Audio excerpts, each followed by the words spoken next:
নেপালে জেনজির আন্দোলনে দেশটির প্রধানমন্ত্রীর পতন হয়েছিল। এমন আন্দোলনে বাংলাদেশের সামাজিক মাধ্যমে বেশ আলোচনার জন্ম দেয়। অনেকে বলেছিলেন বাংলাদেশকে দেখে নেপালিরাও শিখলো।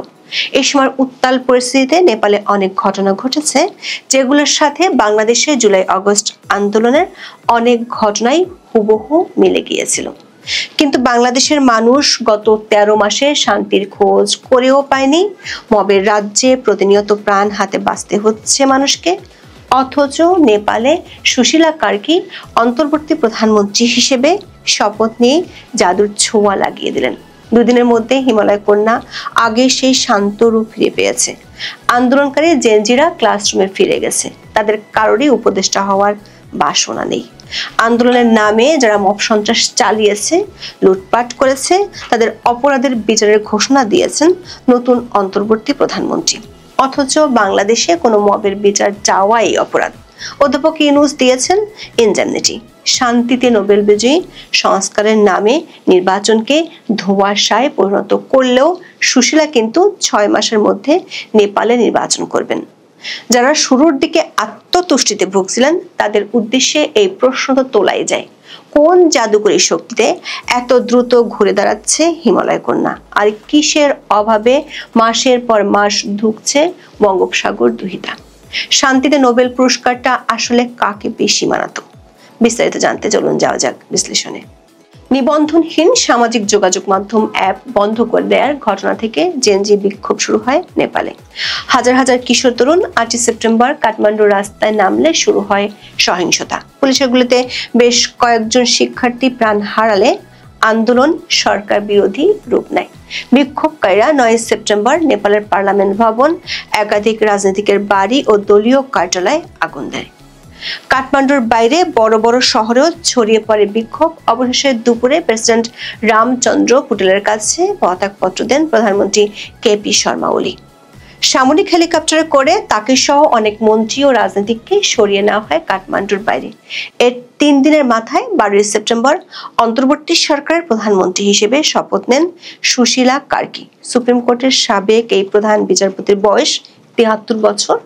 দর্শক, নেপালের এই বিপ্লবের সাথে বাংলাদেশের জুলাই আন্দোলনের অনেকখানি মিল খুঁজে পেয়েছিল অনেকেই। কেউ কেউ আগ বাড়িয়ে বলেছিলেন বাংলাদেশের আন্দোলন থেকে উৎসাহিত হয়েছিল নেপালের জেনজিরা। কিন্তু নেপালে তারপরের গল্পটা একেবারে চোখে আঙ্গুল দিয়ে দেখিয়ে দিল বাংলাদেশের অধ্যাপক ইউনূস ও তার সরকারের ভুল কোথায় কোথায়। নেপালের স্থানীয় সংবাদ মাধ্যম জানায়, সুশীলা কার্কি অন্তর্বর্তী সরকারের দায়িত্ব নেওয়ার সাথে সাথে ঘোষণা দেন তিনি ক্ষমতা ভোগ করতে আসেননি। 6 মাসের মধ্যে নির্বাচন অনুষ্ঠানের কথা জানান। বিপরীতে বাংলাদেশের মানুষ গত 13 মাসে কি দেখছে ছোট বড় মৌলিক নানান সংস্কারের গল্প। ফ্যাসিস্ট থেকে শুরু করে নানান বাদে ষড়যন্ত্রের গল্পে অধ্যাপক ইউনূস ও তার মিত্ররা মোহবিষ্ট করে রাখতে চেয়েছেন। বহুল কাঙ্ক্ষিত নির্বাচন এখনো বাংলাদেশে অধরাই রয়ে গেল। অধ্যাপক ইউনূসের মতো সুশীলা কার্কি শান্তিতে নোবেল পাননি। নেপালের বাইরে তাকে তেমন কেউ চিনতো না। অধ্যাপক ইউনূস যেমন তার ইউনূস সেন্টার কিংবা এনজিওগ্রামের লোকজন দিয়ে রাজনৈতিক সরকারের মতো উপদেষ্টা পরিষদের বিশাল লটবহর সাজিয়েছেন, সুশীলা হেঁটেছেন ঠিক বিপরীতে। মাত্র 23 সদস্য দিয়ে মন্ত্রী পরিষদ সাজিয়েছেন। মন্ত্রীরা শপথ নেওয়ার আগ পর্যন্ত সুশীলাই সব মন্ত্রণালয়ের দায়িত্ব পালন করবেন। তিনি শপথ নেওয়ার কিছুক্ষণ পর পার্লামেন্ট বিলুপ্ত করে দেন। এর মধ্য দিয়ে নির্বাচিত সরকারের পতনের পর জেনজি সহ সব পক্ষের প্রত্যক্ষ বা পরোক্ষ সম্মতি নিয়ে নেপালে গঠিত হয় অন্তর্বর্তী সরকার। দর্শক, বাংলাদেশে গত বছরের 5 থেকে 8 আগস্ট কোনো সরকার ছিল না। সে সময় পুলিশ হত্যা সহ নির্বিচারে বিরোধী পক্ষের নিধন চলছিল। এমনকি অধ্যাপক ইউনূস দায়িত্ব নেওয়ার পরও এসব অবিচার চলছিল। অথচ নেপালে ওলি সরকারের বিরুদ্ধে বিক্ষোভের সময় ব্যাপক সহিংসতা এবং হামলা লুটপাটের ঘটনা ঘটলেও দুদিনের মধ্যে শান্ত হয়ে আসে পরিস্থিতি। এমনকি সরকার পতনের পরপরই সহিংসতার বিরুদ্ধে স্পষ্ট অবস্থান নিতে দেখা গেছে দেশটির জেনজিদের। লুটপাট নাশকতা বন্ধে তারা বিবৃতি দিয়ে সেনাবাহিনীকে কঠোর কারফিউ দেওয়ার আহ্বান জানায়। সেনাবাহিনীও কঠোর অবস্থান নিয়ে দ্রুততম সময়ে পরিস্থিতি নিয়ন্ত্রণে আনতে সক্ষম হয়। সরকার পতনের মাত্র 3 দিন পর 12 সেপ্টেম্বর কারফিউ প্রত্যাহার করা হয় কাঠমান্ডুতে। এমনকি সেদিন সেনাবাহিনীকেও ব্যারাকে ফিরিয়ে নেওয়া হয়। অথচ বাংলাদেশে প্রতি 60 দিন পর পর সেনাবাহিনীর ম্যাজিস্ট্রেসি ক্ষমতার মেয়াদ বাড়িয়ে চলছে ডক্টর ইউনূসের সরকার। 5 দিন ধরে বন্ধ থাকার পর কাঠমান্ডুতে গণপরিবহনও এখন পুরোপুরি স্বাভাবিক। জ্বালিয়ে দেওয়া প্রধানমন্ত্রীর কার্যালয়, উচ্চ আদালত এবং অন্য অফিসের বেঁচে যাওয়া সামগ্রী উদ্ধারের সমন্বিত কার্যক্রমও শুরু হয়ে গেছে। আন্দোলনের 1 সপ্তাহ পরই আবার ক্লাসে ফিরছে নেপালের জেনজি শিক্ষার্থীরা। বন্ধ থাকা শিক্ষা প্রতিষ্ঠান 15 সেপ্টেম্বর থেকে পুরোদমে চালু করার নির্দেশ দিয়েছে কাঠমান্ডু মহানগর কর্তৃপক্ষ। পরিবেশ স্বাভাবিক করতে স্কুলে নিরাপত্তা জোরদার করার পাশাপাশি অবকাঠামোর ক্ষয়ক্ষতি পরীক্ষা করারও নির্দেশ দেওয়া হয়েছে। শিক্ষার্থীদের মানসিক চাপ দূর করতে নেওয়া হচ্ছে বিশেষ উদ্যোগ। অথচ বাংলাদেশে জুলাই আন্দোলনের অনেকেই জেল খাটছেন, ধরা পড়েছেন চাঁদাবাজি করতে গিয়ে, না হয় মবের রাজ্য প্রতিষ্ঠা করতে গিয়ে। এমনকি শিক্ষা জীবন শেষ না করেও হয়ে গেছেন মন্ত্রী পদমর্যাদার উপদেষ্টা। সেই উপদেষ্টাদের বিরুদ্ধে আবার বিস্তর অভিযোগ এরই মধ্যে জমা হয়েছে। সব মিলিয়ে সরকার পতনের আন্দোলনের আগের নেপাল আর 1 সপ্তাহ পরের নেপালের জীবনযাত্রায় তেমন কোনো পার্থক্য নেই। নেপালের মতো ঠিক একই ঘটনা ঘটেছিল বাংলাদেশে। তবে 13 মাসের বেশি সময় পরও বাংলাদেশ আটকে আছে বিভিন্ন ধরনের অচল অবস্থায়। পরিস্থিতির উন্নতি না হয়ে দিনে দিনে আরো অবনতি হচ্ছে। এমনকি মবের রাজ্য হিসেবে পরিচিত হয়ে উঠছে অনেক আগেই। জুলাই আন্দোলনের পর ক্ষমতায় আসা ডক্টর ইউনূসের সরকার বিভিন্ন চাপের মুখে জাতীয় নির্বাচনের একটি সময়সীমা ঘোষণা করলেও আদৌ সে সময় ভোট হবে কি না তা নিয়ে রয়েছে সংশয়।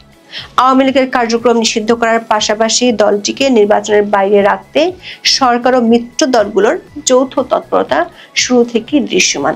এমনকি দেশের অন্যতম প্রধান দল বিএনপিও এই ইস্যুতে একাট্টা। আওয়ামী লীগের পর জাতীয় পার্টিকে ঠেকাতেও সরকারের মিত্ররা মাঠে নেমেছে। ঢাকায় কয়েক দফা জ্বালিয়ে দেওয়া হয়েছে দলটির কার্যালয়। অন্যদিকে 14 দলের সদস্য দলগুলো মাঠ ছাড়া। এত কিছুর পরেও নির্বাচন নিয়ে রয়েছে অনিশ্চয়তা। ফেব্রুয়ারিতে নির্বাচন নিয়ে বিএনপির উচ্ছ্বাস ভাটা পড়তে শুরু করেছে ডাকসু জাকসু নির্বাচনের পর। দলটির নেতাদের কথায় নানামুখী আশঙ্কা প্রকাশ হতে শুরু করেছে। দর্শক, বাংলাদেশে আওয়ামী লীগ সরকারের পতনের পর একটানা পাল্টা প্রতিহিংসার রাজনীতি চলছে। গণহারে নির্বিচারে হত্যা মামলার আসামি করা হয়েছে। জুলাই আন্দোলনে অংশগ্রহণকারীদের একটি অংশের বিরুদ্ধে উঠেছে মবের অভিযোগ। দেশের কোথাও না কোথাও প্রায় প্রতিদিন পিটিয়ে হত্যার খবর পাওয়া যাচ্ছে। ধানমন্ডি 32 নম্বর গুড়িয়ে দেওয়া সহ মুক্তিযুদ্ধের স্মৃতি বিজড়িত অসংখ্য স্থাপনা ধ্বংস করা হয়েছে। এসব ঘটনায় জড়িতদের বিরুদ্ধে ব্যবস্থা নেওয়া তো দূরের কথা, সরকারিভাবে মবকে বলা হয়েছে প্রেসার গ্রুপ। মবের ঘটনাকে প্রধান উপদেষ্টা ব্যাখ্যা করেছেন রিসেট বাটন হিসেবে। তার ভাষায় 5ই আগস্ট দেশের সব অতীতকে মুছে দিয়েছে। একই সঙ্গে জুলাই আগস্টে পুলিশ হত্যা সহ আওয়ামী লীগের নেতা কর্মীদের হত্যা পেয়েছে অলিখিত সরকারি দায়মুক্তি। এই দায়মুক্তি সংবিধানে অন্তর্ভুক্ত করতে সরকার ও তার মিত্ররা 1 বছর ধরে নানামুখী কৌশল নিচ্ছে। এর ঠিক বিপরীত দৃশ্য দেখা যাচ্ছে নেপালে। সেখানে সহিংসতায় প্রাণহানির প্রতিটি ঘটনার তদন্ত ও বিচারের ঘোষণা দিয়েছেন সুশীলা কার্কি সরকার। সেই সঙ্গে সহিংসতায় নিহত সবাইকে শহীদ হিসেবে ঘোষণা করে ক্ষতিপূরণ দেওয়া হচ্ছে। সব পক্ষের নিহতরাই আছেন শহীদের তালিকায়। সুশীলা কার্কির এমন পদক্ষেপ প্রতিহিংসার আগুন থামাতে ব্যাপকভাবে সাহায্য করছে বলে মনে করছেন পর্যবেক্ষকেরা। সেই সঙ্গে মবের রাজ্যের পরিবর্তে দ্রুততম সময়ের মধ্যে ফিরে এসেছে আইনের শাসন। সরকার পতনের আগে পরে নানামুখী সহিংসতার ঘটনা তদন্তের নির্দেশও দিয়েছে অন্তর্বর্তী প্রধানমন্ত্রী। কড়া হুঁশিয়ারি দিয়ে বলেছেন, সরকারি বেসরকারি সম্পত্তিতে হামলা ও লুটপাটে জড়িতদের বিচারের মুখোমুখি করা হবে।